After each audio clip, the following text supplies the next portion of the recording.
On February 27, 1933, a fire broke out in the Reichstag Building in Berlin, Germany. The Reichstag was the seat of the German parliament, representing the country's democratic government. By the next morning, the building was heavily damaged. However, the greater damage was not to the structure itself. To understand the importance of this event, it is necessary to examine Germany's condition at the time. After World War I, Germany faced severe economic hardship. The Treaty of Versailles had imposed heavy reparations, and during the Great Depression, unemployment and poverty increased dramatically.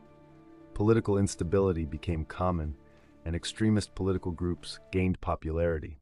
Among these groups was the Nazi Party, led by Adolf Hitler.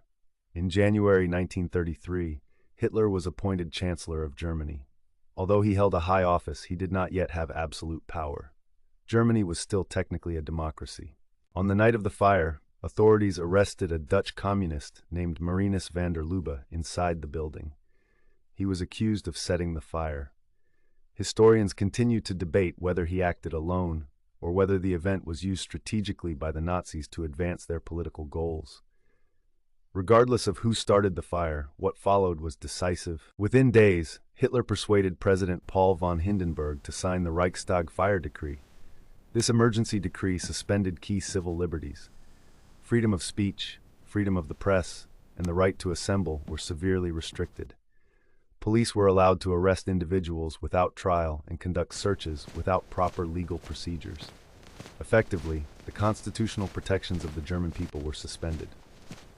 Thousands of political opponents, particularly communists and other critics of the Nazi Party, were arrested. Fear spread throughout the country. Many citizens, alarmed by the possibility of a communist uprising, supported strong government action.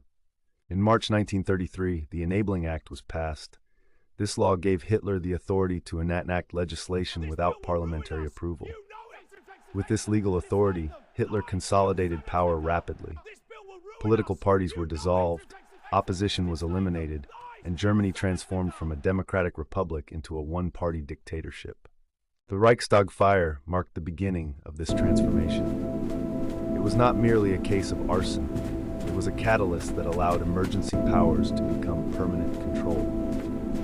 Within months, democratic institutions had been dismantled. The event remains significant in modern history because it demonstrates how fear during a national crisis can lead to the erosion of civil liberties. The Reichstag fire illustrates how democratic systems can collapse when emergency powers are misused. In conclusion, the Reichstag fire of 1933 was a decisive turning point in Germany's history. It enabled Adolf Hitler to expand his authority, silence opposition, and establish a dictatorship that would have devastating consequences for Europe and the world. The lesson it offers is enduring. Democratic freedoms require constant protection, especially during times of crisis.